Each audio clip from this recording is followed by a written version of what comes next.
Dubai KMCC Edayur panchayat committee കാരുണ്യസ്പർശം 2024 relief വിതരണോദ്ഘാടനവും സേവന പാലിയേറ്റീവിന് ധനസഹായ കൈമാറലും നടത്തി.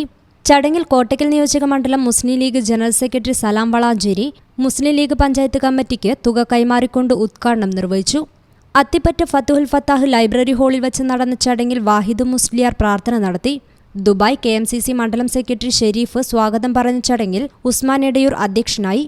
മുസ്ലിം League panchayat president AK Mustafa, secretary Shafi Vellooran, Rasheed Keezhissery, KT Majeed, Moidu Edayur, youth League മണ്ഡലം secretary Jamsheed, Murshid Mambatta, JCC KMCC president Salam Uzhinjalath, Abu Dhabi KMCC secretary Niyas Palakkal, UP Saidalavi, Hussain Thurumbath, Salahuddin Palara, Sakir CK Para, Qatar KMCC ഭാരവാഹി ഷംസു, നൌഫൽ കലമ്പൻ, ഇബ്രാഹിം മാസ്റ്റർ, മുത്തു അത്തിപ്പറ്റ, മുസ്തഫ പള്ളിറോഡ്, മെമ്പർമാരായ അയൂബ്, നൌഷാദ് മണി തുടങ്ങിയ നേതാക്കൾ പങ്കെടുത്ത് സംസാരിച്ചു.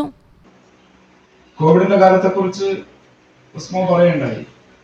എനിക്ക് ഓർമ്മയുണ്ട്, 2020 ഡിസംബർ മാസം 10-ാം തീയതി സയ്യിദ് ഹൈദരലി ശിഹാബ് തങ്ങളാണ്, അന്ന് അദ്ദേഹം നമ്മുടെ ഇടയിൽ ജീവിച്ചിരിക്കുന്നുണ്ട്, സംസ്ഥാന മുസ്ലിം ലീഗിന്റെ പ്രസിഡന്റായിരുന്നു.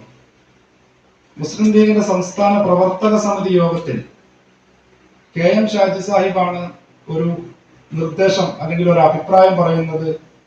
എന്തുകൊണ്ട് നമുക്ക് KMCC കോവിഡ് കാലത്ത് നടത്തിയ പ്രവർത്തനങ്ങളുടെ ഒരു ഏകദേശ കണക്ക് ലോകത്തോട് പറഞ്ഞുകൂടാ എന്നൊരു അഭിപ്രായം. News bureau, Valanchery. നിങ്ങളുടെ വിവാഹാഘോഷങ്ങളെ ബജറ്റിലൊതുക്കാൻ ചാസിയ സിൽക്സ് നിങ്ങൾക്കായി ഒരുക്കിയിരിക്കുന്നു മംഗൾ വെഡിംഗ് ഫെസ്റ്റ്. ഇനി ചാസിയിൽ നിന്നും പർച്ചേസ് ചെയ്യാം മനസ്സിനിണങ്ങും വിലയിൽ തന്നെ. പട്ടുപോലെ പവിത്രമായ ഹൃദയബന്ധം. ചാസിയ സിൽക്സ്, വളാഞ്ചേരി.